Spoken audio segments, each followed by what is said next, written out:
इस वीडियो के द्वारा हम परिवार नियोजन के संदर्भ में अनमेट नीड किसे कहते हैं व प्रसव पश्चात विभिन्न परिस्थितियों में गर्भधारण की संभावना कब कब हो सकती है जानेंगे। सबसे पहले जानना जरूरी है कि परिवार नियोजन के संदर्भ में अनमेट नीड क्या है।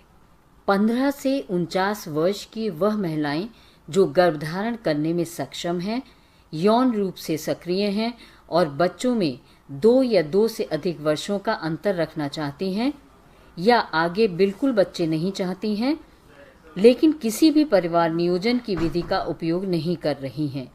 ऐसी महिलाएं परिवार नियोजन के संदर्भ में अनमेट नीड में आती हैं।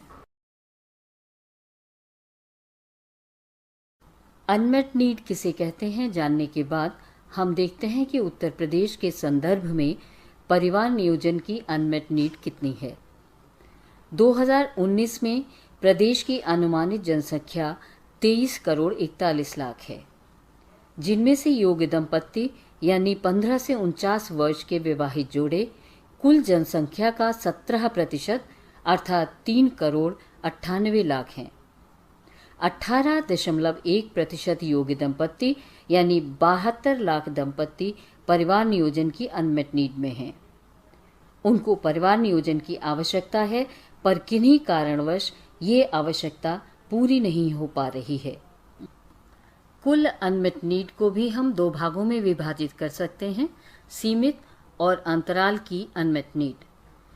सीमित की अनमेट नीड 11.3 है। इसका मतलब है कि 72 लाख योग्य दंपत्तियों में से 45 लाख दंपत्ति ऐसे हैं जिनको लगता है कि उनका परिवार पूरा हो गया है या उन्हें और बच्चे नहीं चाहिए।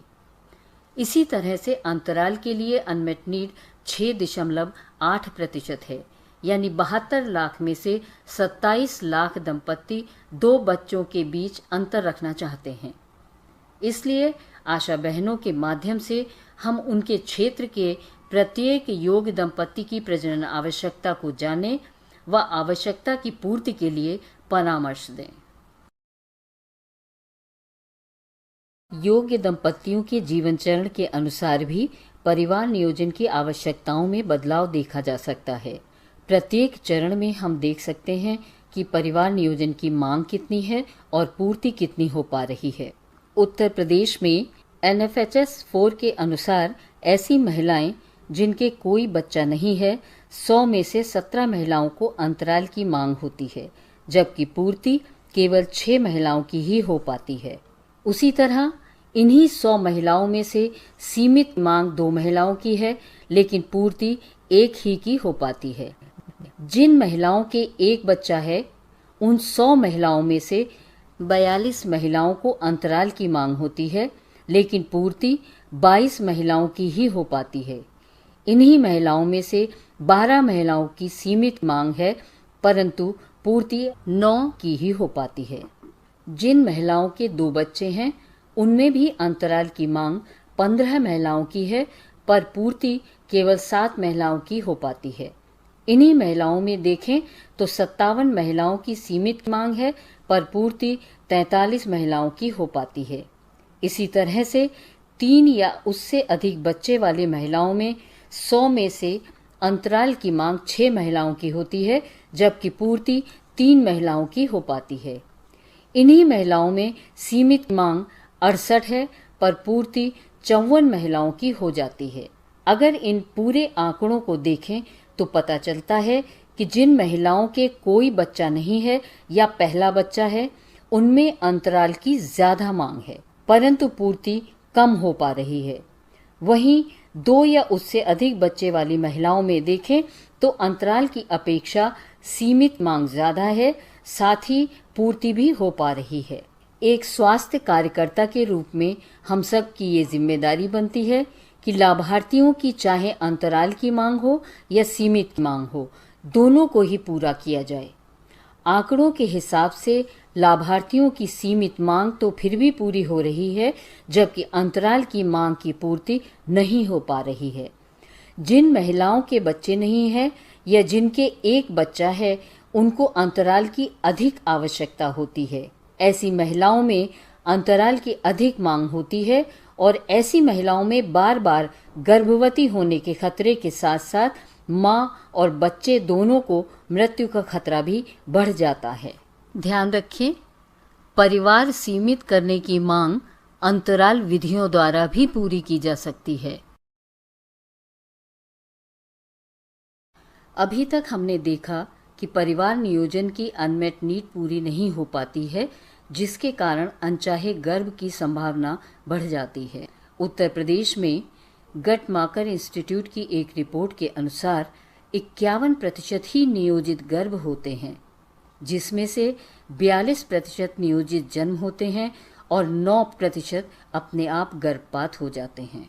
इसी के विपरीत देखें तो 49% अनियोजित गर्भावस्था होती है, जिसमें 12% अनियोजित जन्म होते हैं, 6% अपने आप गर्भपात हो जाता है और शेष 31% महिलाएं गर्भपात करवाती हैं। इन 31 महिलाओं में देखें तो मात्र 5 महिलाएं सीधे अस्पताल एमटीपी करवाने जाती हैं। वहीं 26 महिलाएं बिना डॉक्टर की सलाह के मेडिकल स्टोर से गर्भपात की दवा लेकर खाती हैं। इन्हीं 26 महिलाओं में से 15 महिलाएं दवाई खाने के बाद अधूरे गर्भपात और अत्यधिक गंभीर हालत के साथ अस्पताल जाती हैं। इसीलिए महिलाओं की परिवार नियोजन की अनमेट नीड को पूरा करना अत्यंत आवश्यक है, ताकि वह अनचाहे गर्भ से बच सकें।